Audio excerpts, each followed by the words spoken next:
Today, I'm going to be responding to my very first monthly development update for Ashes of Creation. I was requested to do this, and I'm happy to offer my feedback if anybody cares at all what I have to think. Here's a question.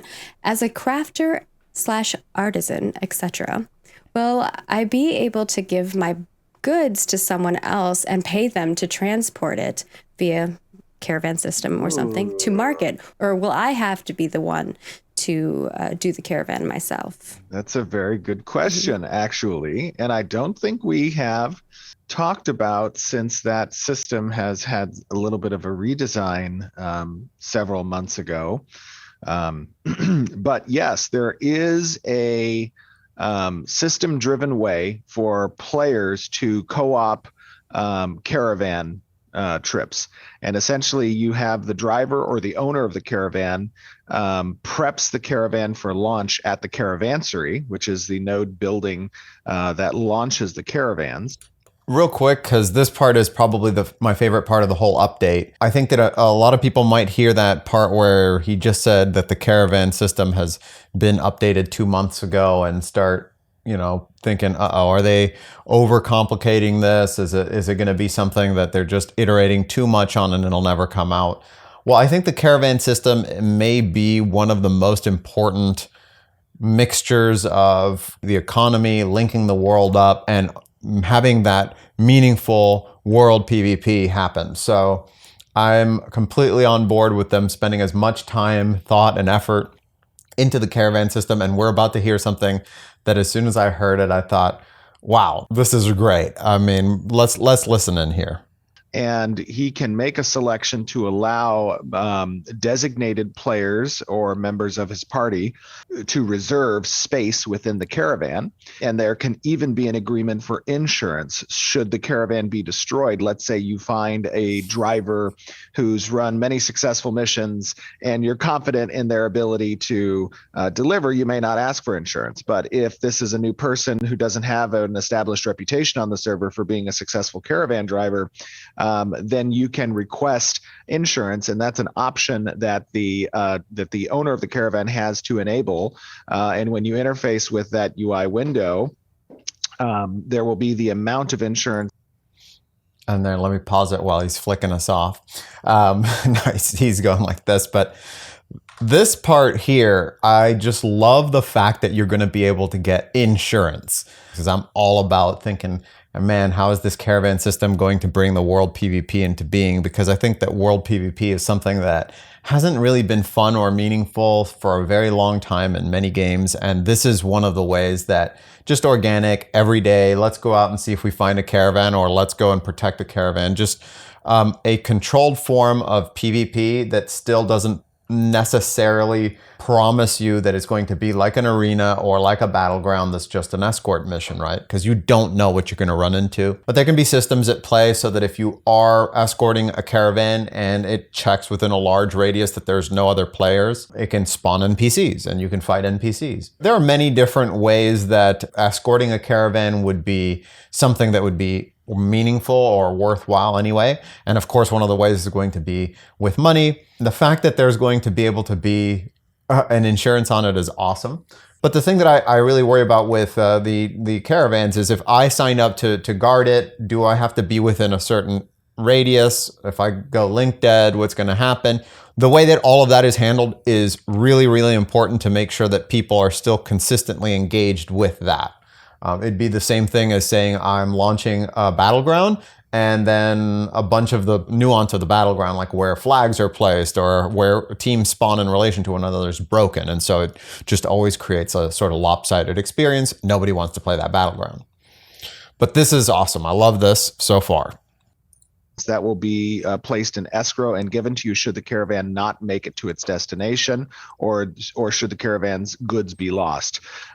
So there is mechanical systems in place to provide that type of interaction. We feel that interaction is good. It's fun. It helps encourage the social interaction that's important to an MMORPG, but also it provides an outlet for players who may not wish to actually drive a caravan or launch a caravan or own a good caravan to transport their goods, to kind of piggyback with other players as they do those things as well.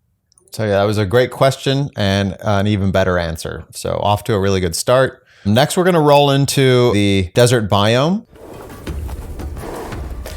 So this is really pretty stuff. I really like the way that this snail mount can stand up as we're about to see, and I think most people have seen it, so I don't feel like I'm spoiling anything. But the thing that you're going to notice right away is going to be that the world looks just about as good as you're going to see in any AAA title.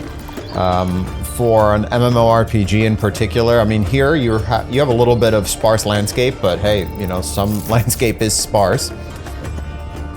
But for an MMORPG to be so hand designed is really something that's going to be fairly unique.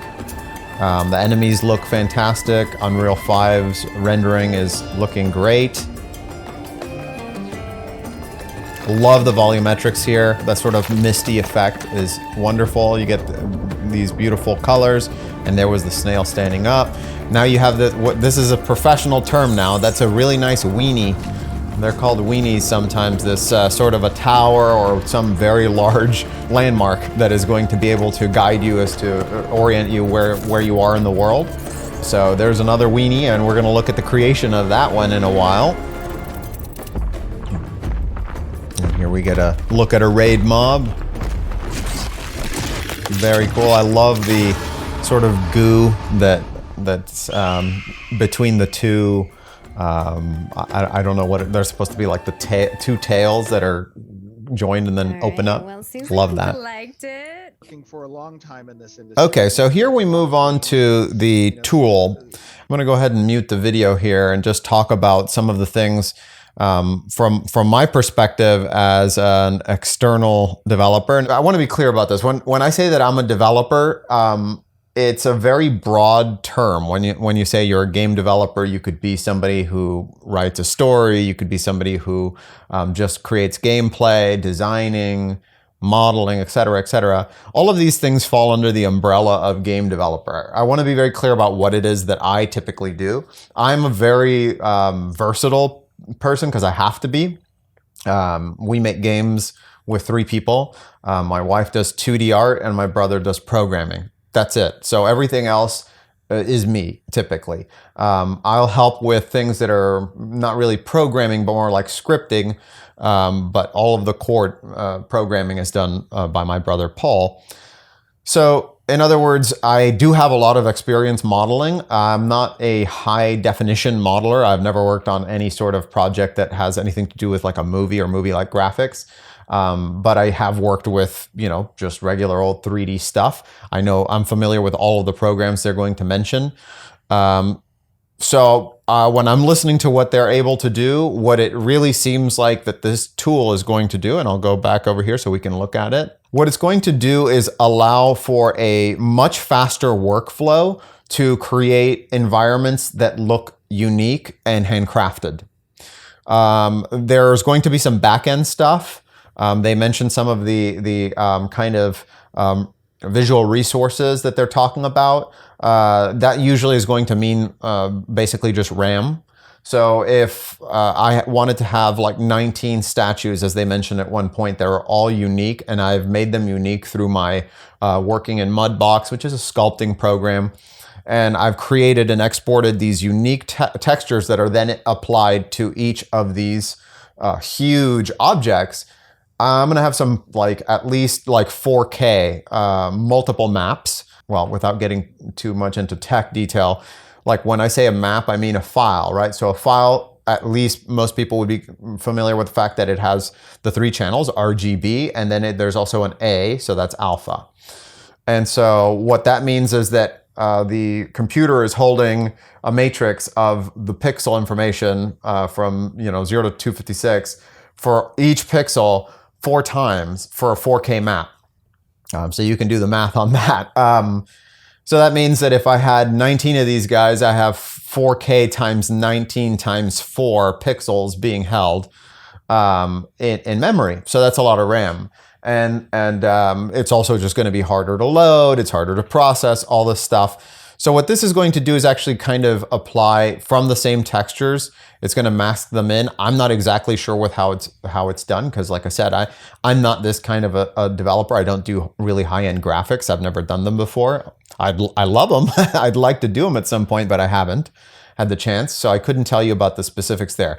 However, what it is going to do for the player, regardless of whether you have a 10 series or a 40 series or whatever it's going to be next, of video cards, what it's going to do for the player is it's going to make it so that the environments look unique, that the artists are able to turn a cliff into a unique cliff very quickly, turn a large pillar as you're entering ruins. The destruction on this pillar, the wear and tear on this pillar is going to look different than this other pillar at no extra or minimal extra cost, I should say, because there's going to has to be some sort of mesh information held, but it's going to be minimal in comparison to just, brute forcing in all of these other textures. Obviously, from the artist standpoint, it just means that they can work a lot easier. It's all within the engine. This is all stuff that seemingly is being made possible by Unreal 5. I worked in Unreal 3 just to get an idea, so I don't know much about what all of the awesome looking stuff that Unreal 5 does. I currently work in Unity, so I wish I could be more knowledgeable about that so that I could give you more information. But it definitely is going to result in, if everything works as they say it does, a highly performant, very unique environment that is very easy to design. And that's a great thing because the world is so big by what they've described it like, that it really worries me that it was just going to be a whole lot of nothing. And everything that they've shown is beautiful and handcrafted, but of course, you're not gonna bring someone to your house and go show them like your dirty bathroom. You're going to show them the nice living room and the very well kept guest bathroom or something like that if you have one. But yeah, I think that this is going to make it a lot more realistic for a team of any size, really, to tackle an enormous world and still make it look unique, handcrafted, and be exciting to explore just on its own. Next. All right, so here they started showing a few of the races. You've got your elves here, looking very elf-like. We are making a lot of changes to all of the races, so this is kind of the new direction of the Renkai. And then here's the orcs, or orc-like race. Now, I didn't want to really say anything because I don't know if it would have been appropriate, but they actually did mention that this pairs well with their pagoda-like structures and things. So I feel like they took Asiatic influences for the orcs, which is unique. They look cool. I like the ears. They have this kind of half elf, half orc look. Of course, the tusks are very, very much orc-like. But if you remove those tusks and you just saw it, I don't know. It's like a much more elegant and graceful orc. It's not so brutish as they tend to be. I thought it was a really interesting direction, and I'm really digging the design.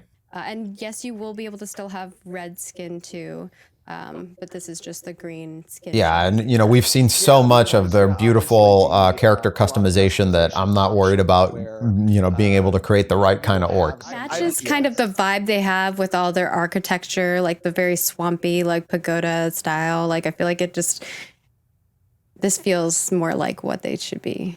I like it. Absolutely. Absolutely. Right, so there's where they say that. That's cool. Working and oh my gosh. Yeah, and here's just another great example of the artwork they do. It's just everything that you see coming out of there looks beautiful. So the artists that they've hired are really top notch. They're so cute. Aww, this reminds me of the ducklings that John and I had over last summer that all got eaten by those falcons. Stephen. Well, they had way to bring down the mood. They had short but sweet lives. It's a circle of life. That kind of stuff happens. We looked it up actually afterwards. Only 10% of ducklings born in the wild survive to adulthood. Doesn't surprise me. I see lots of peregrine falcons in my backyard, and they just take babies or mama bird.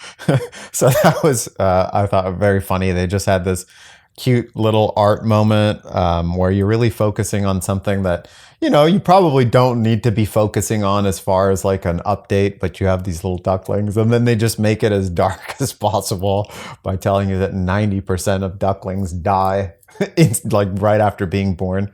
Actually, I used to live by a little pond, and I can vouch for the fact that ducklings didn't survive that much, but maybe it was just where I was, or it was just a well-sheltered pond, but definitely more than 90% survived. So chin up, ducklings. That's Your purple, monitor, baby. if it's My showing blue monitor for is you. having problems. It's like a purpley blue, so I could see that Yeah. if your monitor is a little more blue. Yeah. And yeah, I just also wanted to comment that I've done animation work as well, and that animation is fantastic. I love it. I don't know if it was just hand done or if there's some kind of mocapping going on. It's just really, really well done. It looks very organic. They have arrived. They're so cool. Welcome to the Talnar, a They're proud, so cool. noble.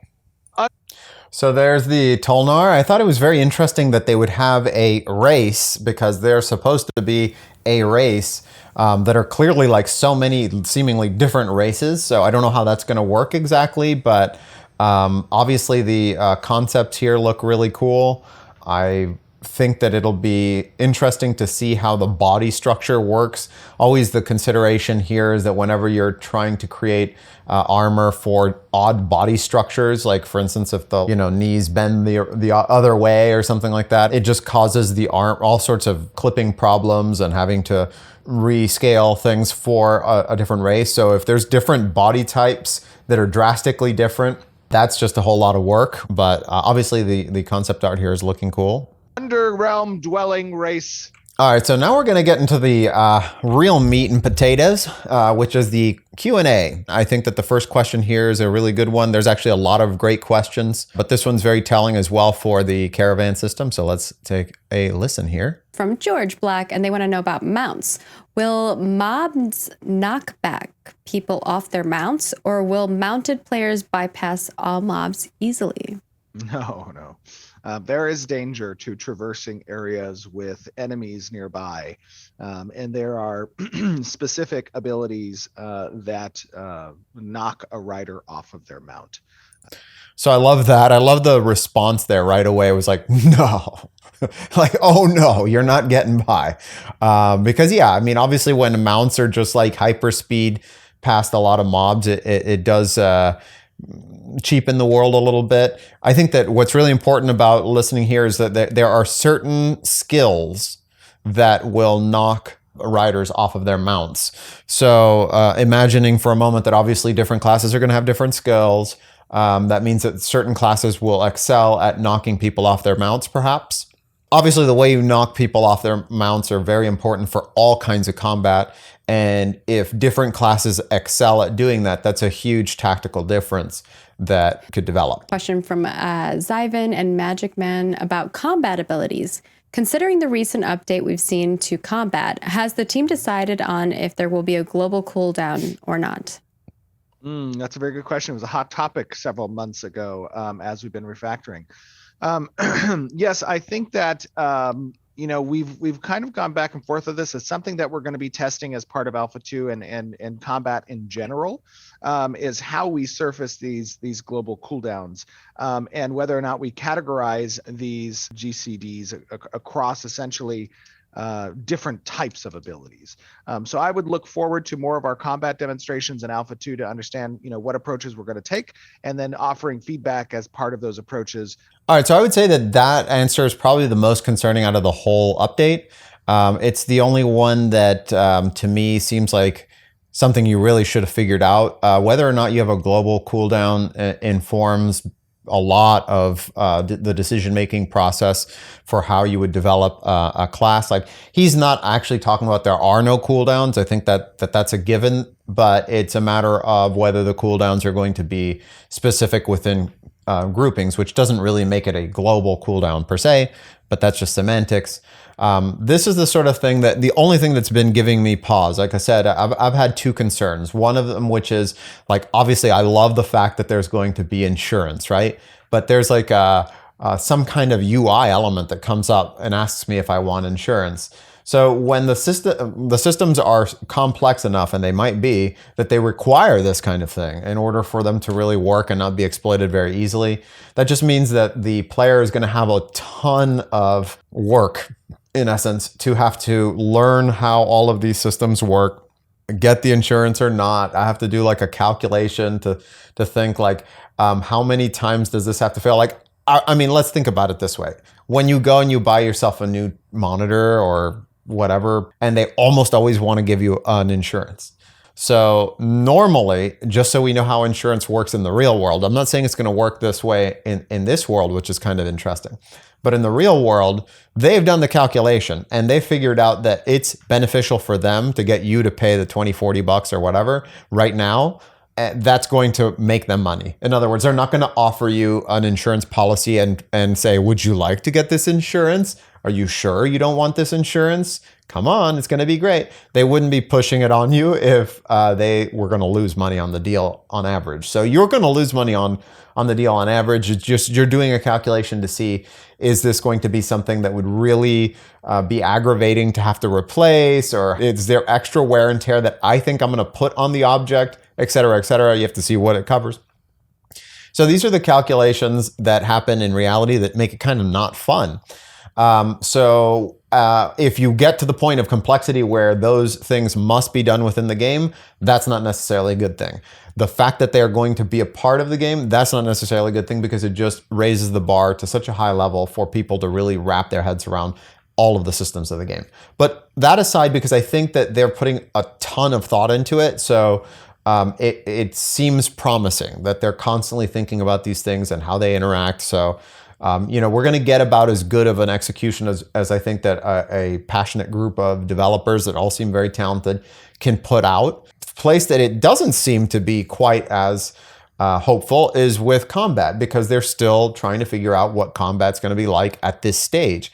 And like I've said before, combat is something that is so integral to the game and informs so many of the other systems that it should be something that you would have figured out, by the end of the first 2 years, let's just say, year and a half. As soon as you're in game and actually playing, and they have already done that. But clearly, when they were doing that, they were putting in classes and spells and things like this as semi-placeholders, right? So the fact that you can do this cone attack or this or that, it's not like, that's not the vision of the game. And that's okay, because it's not the focus of the game, but it is not going to be fun. I think Kira TV is a person that says this. Now he says it's about Earth 2, and I don't think he's right about that, because Earth 2 is not supposed to be fun. It's not supposed to be a game, right? I have another video coming out for that, but it's really just an investment opportunity.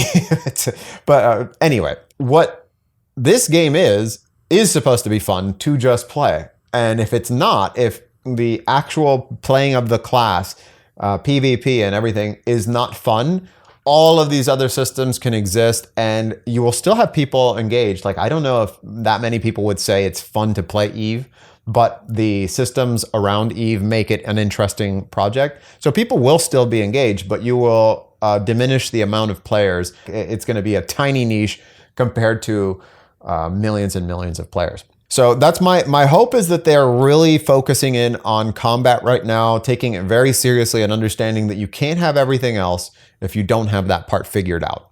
And our next question is regarding animal husbandry from Ultra Red, and they want to know, will there be a cap on how many times an animal can be bred in animal husbandry? Yes, there will be a cap. Absolutely. That cap is going to be defined by both the type of animal, the quality of that animal, and for what purposes it's being used in the animal husbandry system. So you see that answer there? It was like that. It was like, yeah, of course. And it was going to be based on these factors and blah, blah, blah. So it's like, clearly there's been a lot of thought put into the whole thing, right? So the fact that we're like, yeah, we'll see if we have a global cooldown. I don't know. Maybe we'll get some feedback. And that we've got animal husbandry amounts like pinned. That's the only part that I have a bit of concern with. And then we have unknown one. Though I like that he knows so clearly how many times an animal can get bred. Flags on ships such as coats of arms. Oh, and this is another good question. So I want to go back here so we can listen to it. And his response to it is also really good. Will we be able to fly flags on ships such as coats of arms, indicating association to guilds, nodes, or other groups such as pirates? We actually are not likely going to have it be a flag-based system. But I believe there will be within our sails the opportunity to utilize unique emblems and custom images potentially for players to designate, as well as potentially some locations on the hull for names and emblems as well. The reason that I really like that answer is because even though it wasn't like he immediately knew, oh no, there's no flags, but you could put one on sails and on the side of a ship. The fact that he didn't go, yeah, you can put flags on your ships, and for sure, pirates. You know, it's not like, this is not the answer that somebody that's leading people on, and I don't mean that by, like, I don't mean like as a scam. I mean to say like, well, we haven't really developed these things, and I'm getting asked about a system I haven't developed yet. So if I were asked that, and I have been asked about that, these sort of things many, many times by players, and I'm just like, well, think about it. You know, because I haven't designed the system, and maybe I just like the question sparked some kind of thought, or I take it as a suggestion that we should have flags. But that system has already been done. So you can again see what I mean. It's like a lot of these systems have been thought out and done, because the amount of effort that it would take to put a flag on top of a ship now at this point is not a tremendous amount. Like, you could certainly do that, you know, that would be a minor, you know, not a weekend, but like a couple week thing that you could just say, hey, you go do flags, and I better see some skull and crossbones. But that wasn't the answer. The answer was, this is the way that the systems currently work. They're already done. We've already thought about them. We've already taken the time, and there is already this level of customization. But what about the combat, right? And we'll see, because they say that another combat update is coming, so we'll see. We know that party, raid, guild, ally mates can't flag against each other. But what about if one of them is a PKer? In other words, can your guildmate help you remove corruption by killing you? We've also gone back and forth on that in the past as well.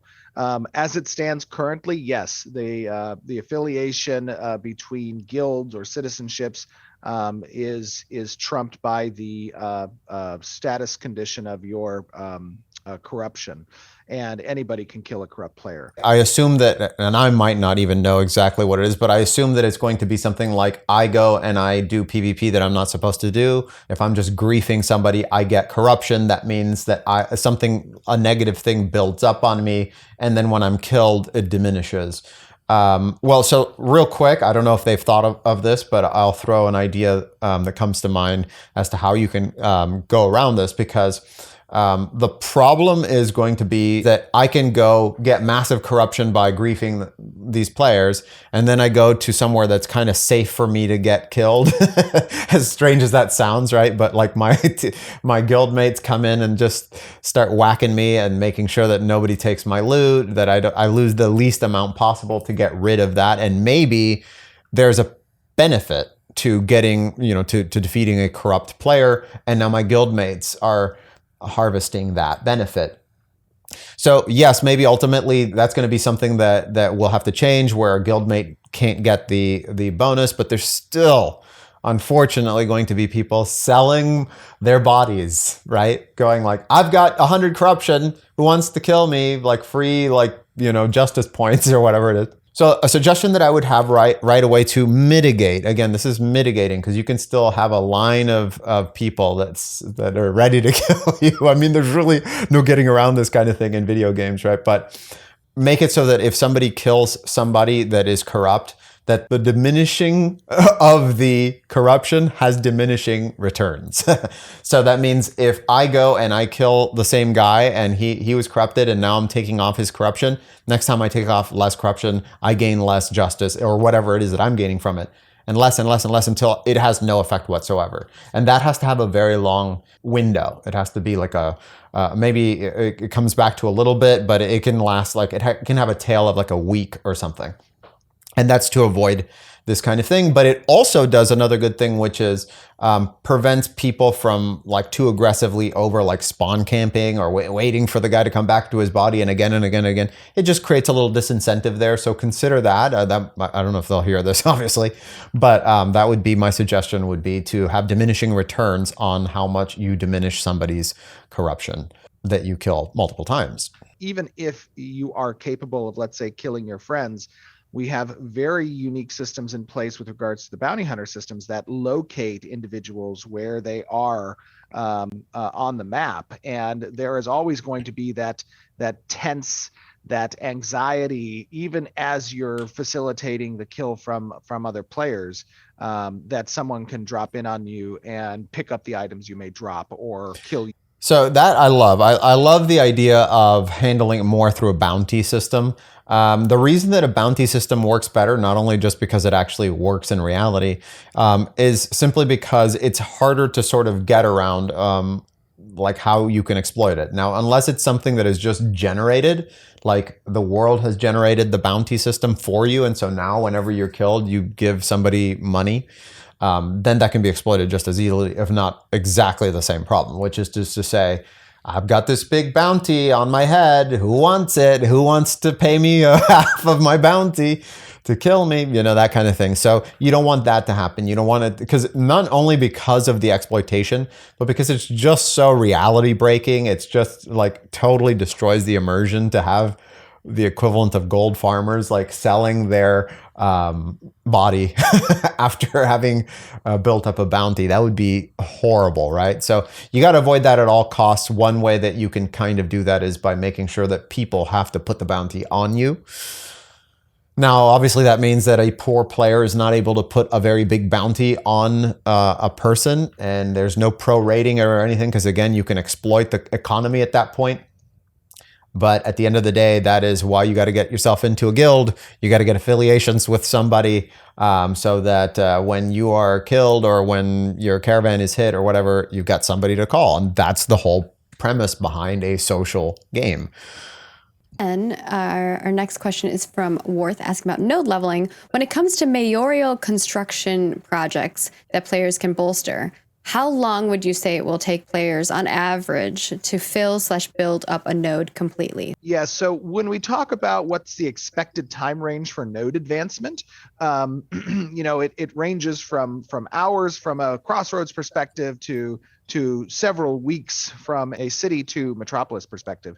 When we talk about what it takes to actually develop a node at a certain stage and the available progression points that node has access to, whether it's establishing embassies or relationships with the castles or reputation with other nodes so that alliances can form or trade agreements can be utilized and mayoral caravans can be kicked off. That is a big process. It's one thing to get a node to a certain level. It's another thing to develop the node. And I can't really give you an on average expectation because there's a lot of variables at play there. There's how many citizens does the node have attracted to it? What's the type of traffic that the node is attracting to it? Yeah, so this answer reads to me like asking, how long is it going to take to level to 50 or whatever the top level? And it's just like, well, I don't know. What are you going to be doing? Nodes are basically reading in, as far as I understand, the experience that is being gathered, and that's all kinds of experience from all around it. So more experience gathered from all around it, the quicker it's going to level up, I think is the short answer there. So it's kind of difficult to give you an average when there's so many variables along those lines. Things are subject to change too. Can I take a moment to pause and just say that this artwork down here that's supposed to be like Fan Friday artwork, I think this was just somebody had some Lusty Elves artwork and was like, yeah, this could be Ashes of Creation. Not that it's bad, I'm just saying. I don't know, maybe there's some little touches that I'm not quite perceptive enough to pick up on, but it just looks like an elf romance novel cover. About classes, Sonic Explosion's asking, if a martial DPS archetype takes a magical DPS secondary archetype, for example, a night spell, which is a rogue plus a mage, will it scale off of the physical stats, magical stats, or both when it comes to damage and abilities? That is a I can't very say the good word. question, and I want to reserve the answer for that when we do our deeper dive into combat, because that is a particular point of contact or particular point of information that's related to some future demonstrations we have regarding combat that I think is going to be important and people are going to be very interested in. So the fact that there's already something in the pipeline that they're going to show is good. The fact that he's responding in that way would make me believe, if I had to speculate here, which of course I have to, would be that perhaps the additional effects that are being brought by the mage subclass might be affected by mage abilities, or sorry, statistics. So for instance, if it would give you some kind of a proc, I guess everyone probably knows what that is, but it's just like when your weapons go off, when they have a chance to do something. It's a special procedure. But when that happens, like the little frost shock with your dagger or something, that would happen more often. It would have a more profound effect or something, and that might be based on your mage stats. Also, obviously, pure speculation, it's possible that you go with an Elden Ring style thing where you would say, well, mage-like daggers that are a combination of rogue and mage will have prerequisites or use the stats. So you can look at prereqs as being sort of like a more hard rather than a flexible way. But if I told you like, hey, these daggers use int and dex, and you'd only pumped in dex so far, or however that works, you're not going to want to use this dagger anyway, so I might as well put a requirement on it. It's just kind of like cordoning off when you can use it. And that'll be we'll coming be showing up over class the next few kit months. stuff. Yes, In the next few months, which is exciting. Will there be an in-game tool for keeping track of where you store your items? Yeah, absolutely. I mean, that is just a user experience that we don't want to make cumbersome, right? We want you to know where the things are. And then the meaningful aspect of that thing is traveling to those locations to access some of those things. So I love that answer too. It's just like, obviously, inventory management is almost impossible to have fun. The most fun you're going to have with it is like some kind of Diablo thing where you're kind of Tetrising in some stuff. But for the most part, inventory management, the more quality of life that you can give it, the better. And the fun is in the adventure going from point A to point B, not in trying to go to point A to point B to realize that your item wasn't there. The princess is in another castle. When you're within a node, or an economic region.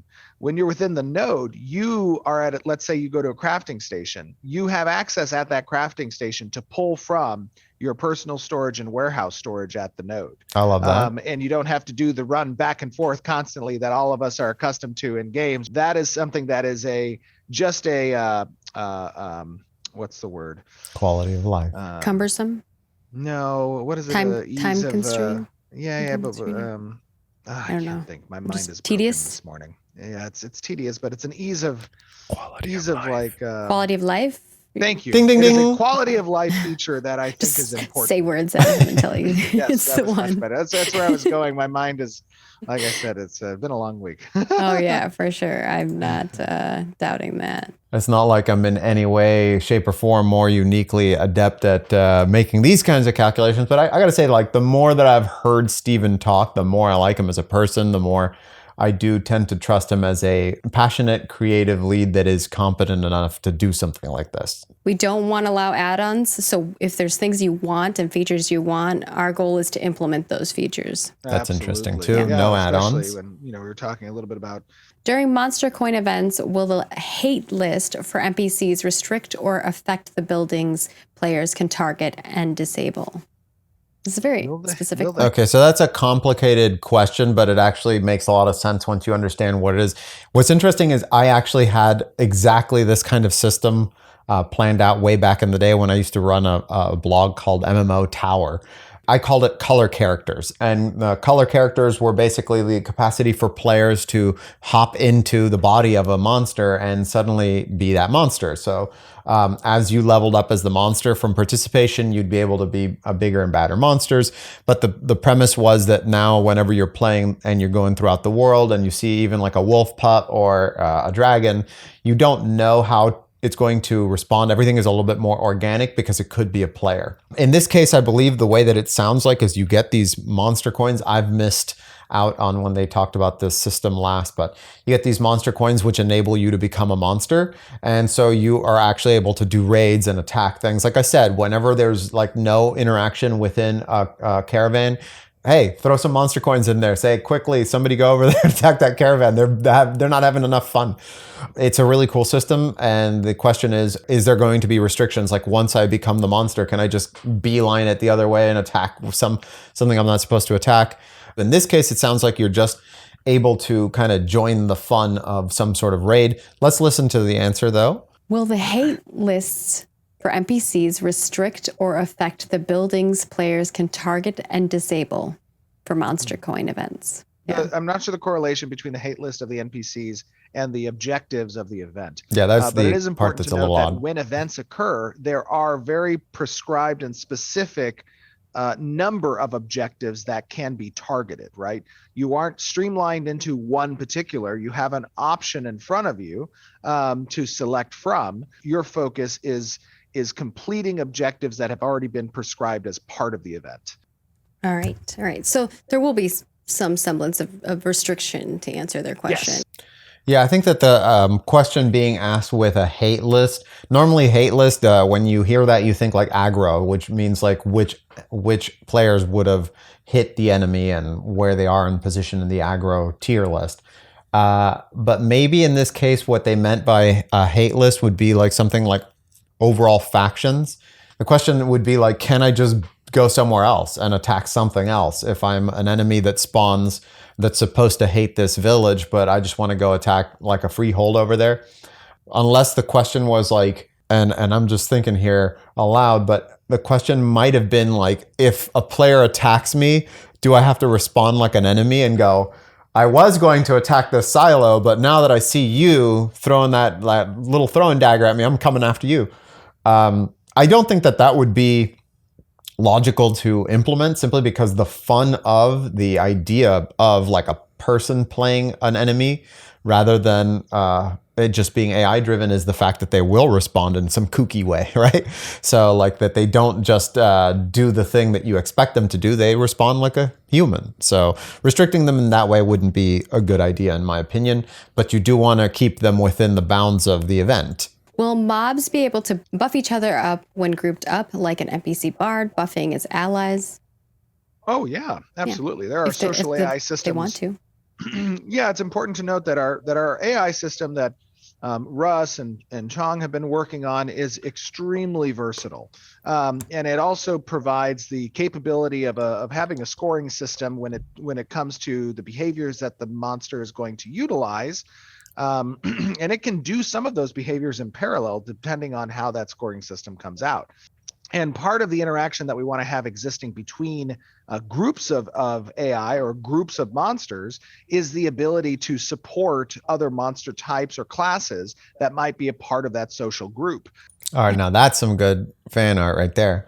But yeah, of course. So I think that buffing and any kind of AI interaction like that is usually going to be a sort of a default state. If you notice, like when even in very basic games with very basic AI, an enemy spawns, it will start executing its default script, which would be something like applying buffs. Now, if you want to know how AI typically is handled behind the scenes in most RPGs, I don't know about this one. There's a Final Fantasy game, I forget which one it was, but I'm sure people can remind me in the comments, where you could actually sort of script the priorities. That's basically what developers are often doing. You're just giving weights to how something should respond.